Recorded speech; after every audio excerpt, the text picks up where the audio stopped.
Hello, welcome to another edition of the Pace Report, reporting live here at the Iridium Jazz Club here in New York City. Trumpeter Arturo Sandoval tonight is playing selections off his recent Concord Records release, A Time for Love, which features some jazz luminaries like Chris Bodie to Monica Mancini and pianist Kenny Barron. Tonight we're going to sit down and talk about his origins, where he grew up in Cuba, how he was exposed to jazz music, and how he's been, for years, been able to carry the lineage of the music of Cuba and fused it with jazz music.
Time for Love. This is a beautiful record. I mean, you have stretched yourself on this. I mean, you're covering everybody from Cole Porter to Astor Piazzolla. How did you come about with this project?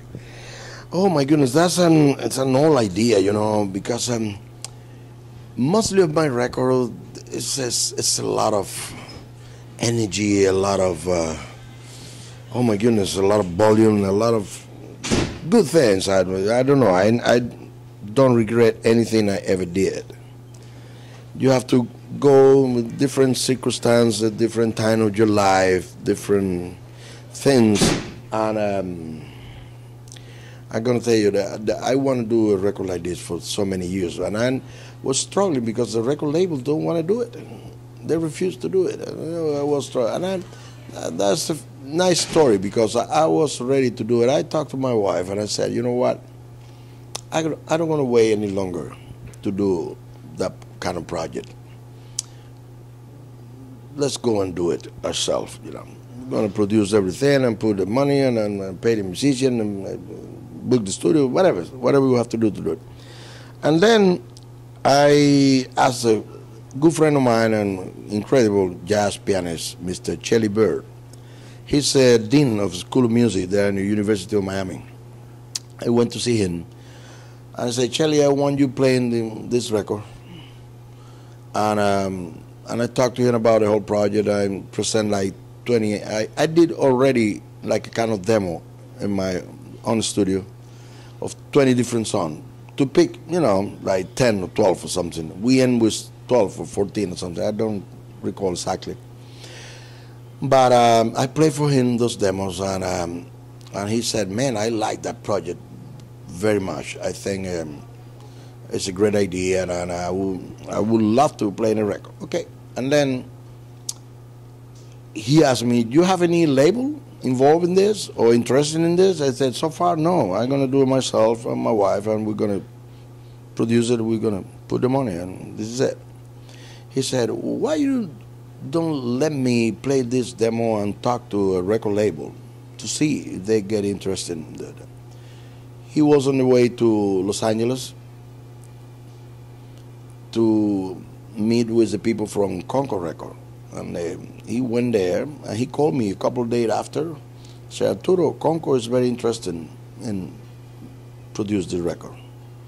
Say, yeah, wow, that was a good news. And then the rest, you know, I went to LA and we did it, we recorded, and I'm very, very happy with the final thing, you know. The mix came out good, and the arrangement, the players, the guests. It's a very nice record to listen to. I always collaborate with people, you know. I'm playing in so many records of all the people, you know. I'm so many. I lost the count already. I lost the count. And I once in a while, not always, but once in a while, I love to invite people, you know. And record labels love that because it's like a kind of attraction for the people, you know. When you see more than one name, you're buying like a package. But in this record, I'm gonna tell you. I remember what I was about to tell you. When I'm driving, when I live in LA. You ever drive in LA? Yes, the traffic is heavy, man. Sometimes it's very tough. It's difficult, and you spend a lot of hours on the road, you know, going from A to B. And I tried so many records because I have always a bunch of records there in the car. By the way, that's the best place for me to listen to any kind of music in the car when I'm driving. I don't know about it. I hear things in the car I never hear in any studio. It doesn't matter. They could have the best speakers and the best equipment or whatever.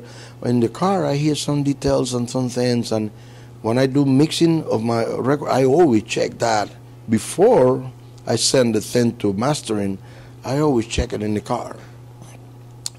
And I got that record there also, Time for Love. When I hit the heavy traffic and I start to get a little tense, I put that record do like this. Slow down your pace, and then you, doesn't matter, you spend hours in the traffic, and I don't care. And it's a kind of that thing. It's peaceful, you know. It's peaceful, and the sound of the record is very pretty. Que esto da sentimiento,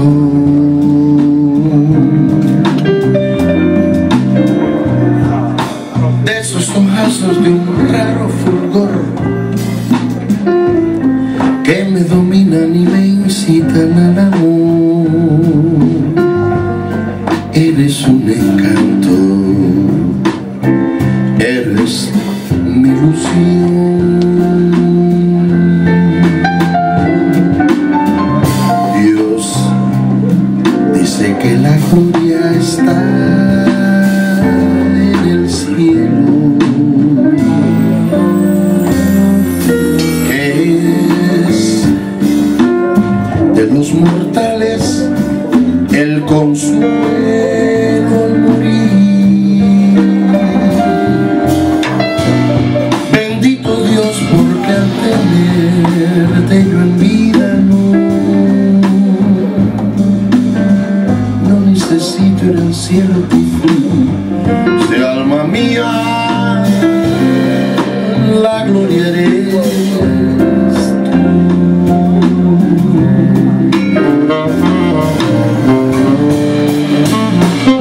Arturo, you have, throughout your career, you've fused the music of your native Cuba with bebop jazz and straight ahead jazz, and how And many other things. and many other things too.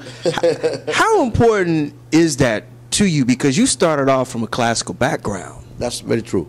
You know what? A lot of people over the years has been struggling to put me in one corner, or to put me some things here in my front head, like a Latin jazz trumpeter, or this and that, or I don't know, all those.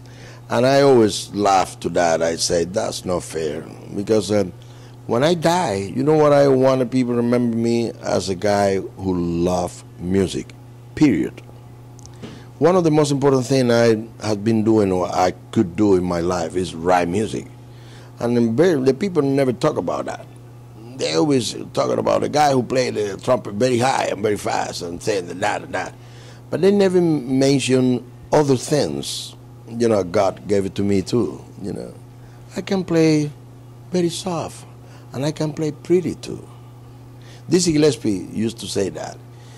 Dizzy used to say, this guy has bull chops, you know, but he can play very pretty and very soft too.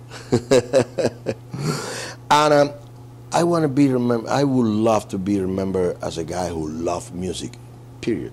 You know, I love music, all kind of music.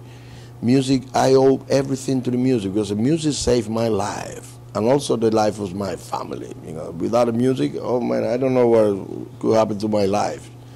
I don't know, but nothing good gonna happen to me without the music.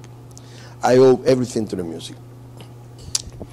You know, what's very interesting about your whole career and your path of music is that you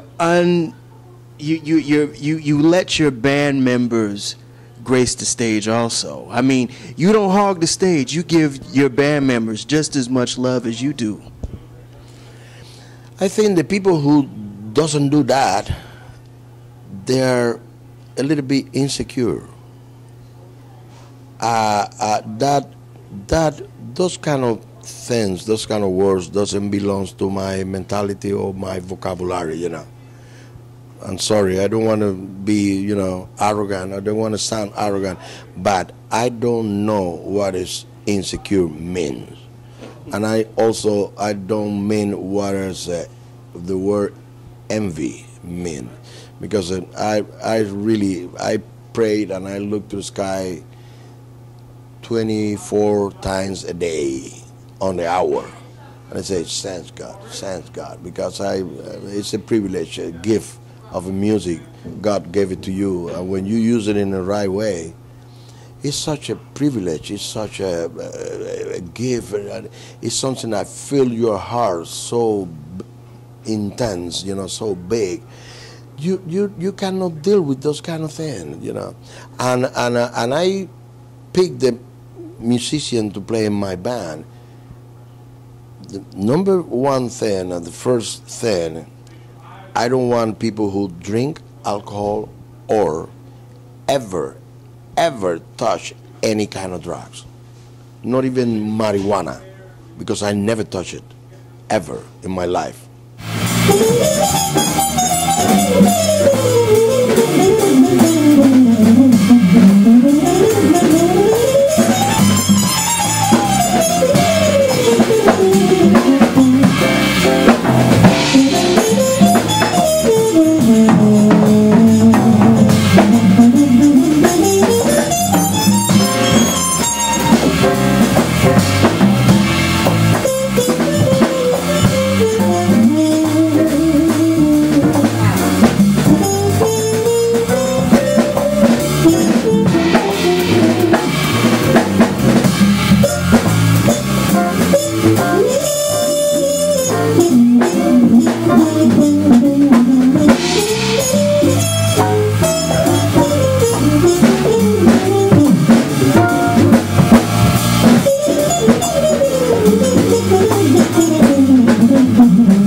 I want to touch something that you said also earlier, the fact that you want to be remembered.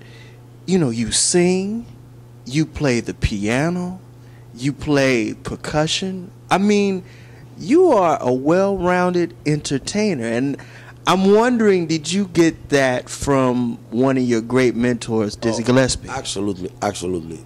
This is my biggest inspiration, always was, and is and will be. He was my mentor, my hero, and my biggest inspiration, because the people ask me many times, what you get from Dizzy, what you learn from here in the mosque, you know, and I always said the same thing, his passion and love for music. That's the best thing I get from him. His dedication, about his passion. He never get tired of talking about music and learning things and sharing ideas with people.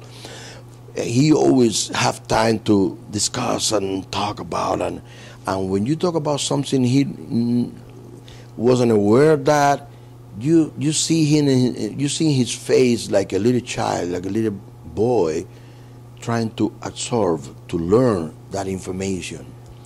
And that means a lot, you know. That's the reason he was so smart. And so, you know, he was a very smart person, very smart. That's the reason he invented what he did, the Be-Bop, you know. To play Be-Bop, you cannot be, and also you cannot be like a so-so instrumentalist. You really need the command of your instrument. You need the control of your instrument to be a good Be-Bop player, because you cannot fool around with that. That's a style that demand that kind of preparation and that kind of ability, you know. He really enjoyed the music overall in all the aspects of music, like the melody, the harmony, and the rhythm. That's the three principal ingredients of music.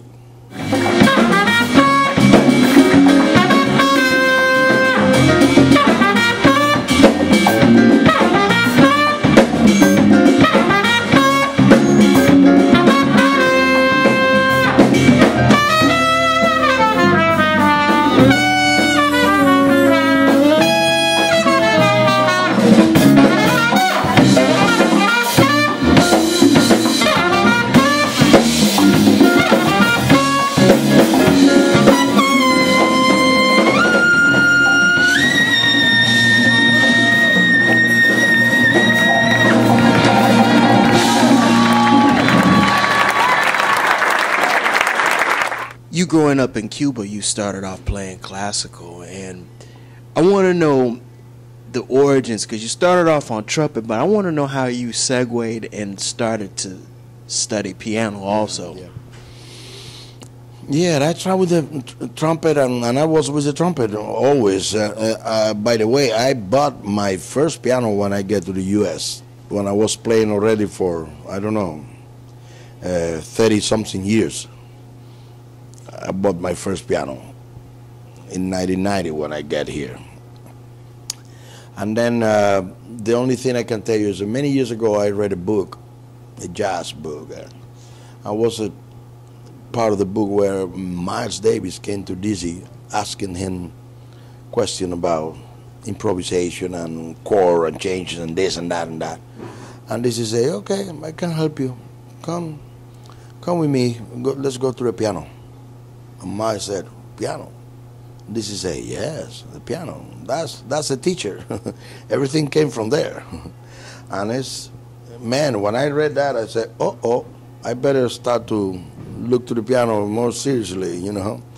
And it's very true. The piano is the best music teacher you could have for everything, for composition, for arranging, for, you know, voicing, orchestration, and furthermore for improvisation, because the piano gives you the best, it's the best tool to learn how to go around the changes and really, and when you get familiar with the piano, you became better kind of musician, and you start to hear things differently, because you start to hear the music not only in the horizontal way, you start to hear the music in the vertical way. I'm talking about the harmony. You start to hear the voices, you know, and you hear the thing completely different, and you appreciate the music completely different too when you get familiar with the piano. And that's all the things I learned. And believe me, I spend a lot more time at home with the piano with the trumpet. A lot more. I cannot even compare. When I get up in the morning, I move to the piano. I never spend a penny in the trumpet, and I bought it, and I have it in my house, a beautiful piano. It was the personal piano a Bosendorfer made for Oscar Peterson. That's what I got at home, a Bosendorfer 9.6 footer. It's a beautiful, they call Imperial Bosendorfer, with 10 extra notes in the bottom. It's a beautiful instrument, beautiful, huge piano. But the sound is so, and then I get up every morning when I'm home. I get up like a zombie like this. I go downstairs, I sit down on the piano. I spend there a few minutes, could be 3, 5, 10, half an hour. and then I get back to my room and I brush my teeth and stuff. That's my wake up in the morning with the piano, And then I work a lot in my own studio, producing things and do things for people and for my own projects, and I play keyboard all the time. I play the keyboard all the time, and every time I'm in the studio, I'm on the keyboard. I rarely touch the trumpet. Do you think that now that the Grammys have eliminated a lot of the categories, because you're a 6-time Grammy Award winner, what do you think that it's going to do to just music in general on all genres? Do you think that it's hurt, or do you think that it's helped a lot? No, I don't believe that it's going to help at all. I think it's a terrible mistake. It's a terrible mistake, and to call in the kind of a modest way. I could use another word, but I don't want to. I don't want to offend. But I think it's a terrible mistake, and I hope they regret sooner than later, and they fix that terrible mistake, because the most important, not in music, I strongly believe, the most important art form created in this country is jazz. If they are not aware of that, somebody have to give them a little bit of history, you know, and said, this is a legacy. This is the thing that people all over the world admire the most of the American culture, jazz. And then rock and roll and whatever you want. But jazz, I mean in general, all over the world, jazz is very respected. You know, it's something that people admire, that people respect, that people appreciate that very much. And it's a crime that we here in the U.S.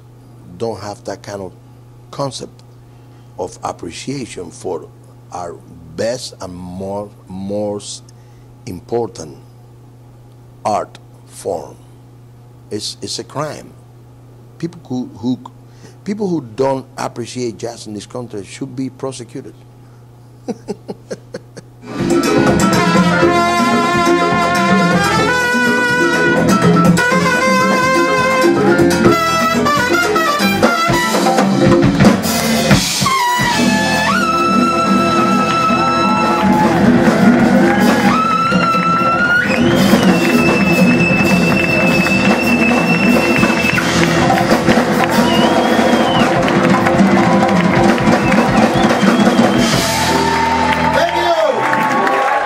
That'll do it again for another edition of the Pace Report, reporting live here at the Iridium Jazz Club. I'd like to personally thank Mr. Arturo Sandoval for his time, as well as the staff and management here at the Iridium.